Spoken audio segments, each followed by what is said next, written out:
Hello bachcho, let's read the given question. The question says a heavy rope is suspended from a rigid support. A transverse wave pulse is set up at the lower end. Then option first given that the pulse will travel with uniform speed. Option 2, the pulse will travel with increasing speed. Option 3, the pulse will travel with decreasing speed. Option 4, the pulse cannot travel through the rope.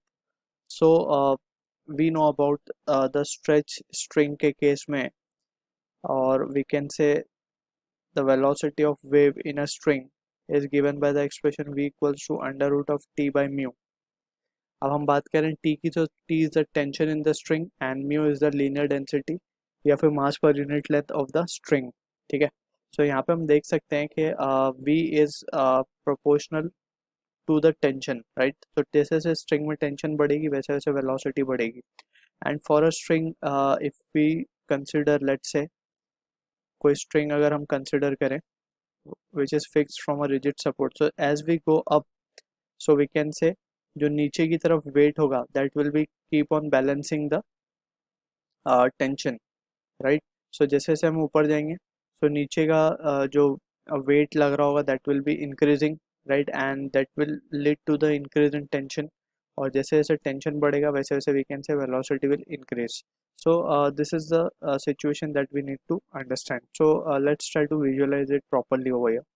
So let's say we have a rigid support over here and this is the string, और यहाँ पे हमने एक pulse को generate कर दिया है and this pulse is moving up. ठीक है, अब ये velocity बढ़ती हुई velocity से ऊपर जाएगा या कम velocity से ऊपर जाएगा, that we need to understand. ठीक है, so अगर हम मान लें at this instant the पूरा weight जो होगा string का, we can say at this point there is no weight below this, right? So जो tension होगी that will be equivalent to the weight of this string. अब जैसे से point ऊपर हम consider करेंगे, let's say we are considering this point, जैसे से pulse ऊपर जाएगी, so we can say at this point, at this point. So अगर हम बात करें let's say point number 1 and point number 2 की, so point number 1 पे हम देख सकते हैं कि जो string की length है वो कम है compared to the point number 2, उसके नीचे string की length ज़्यादा है. So point number 2 पे we can say tension at point 2 is greater than tension at point 1, क्योंकि हम देख सकते हैं यहाँ पे जितनी string होगी इसकी वजह से जो weight आ रहा होगा नीचे that is let's say m1g. ठीक, so ये m1g और 2 की वजह से अगर हम बात करें so जो weight आ रहा होगा that is m2g, और it is clear that m2 is greater than m1 क्योंकि length ज़्यादा है तो mass भी वहाँ पे ज़्यादा होगा. ठीक है, so from this situation we can say first case में point 1 पे m1g was balancing the tension in the string, right? And second case में m2g will be balancing the tension in the string, क्योंकि जो भी point होगा अगर हम 1 point को consider करें so यहाँ पे m1g लग रहा होगा and उसी को कौन balance कर रहा होगा, tension in the string.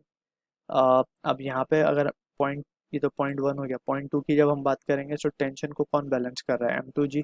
and since we know m2g is greater than m1g, so we can say यहाँ पे t2 कहेंगे तो t1, so t2 will be greater than t1. so from this situation हम क्या कहेंगे, tension बढ़ रहा है, and if this is the case we can say this will imply that since we can write it over here as since t2 is greater than t1,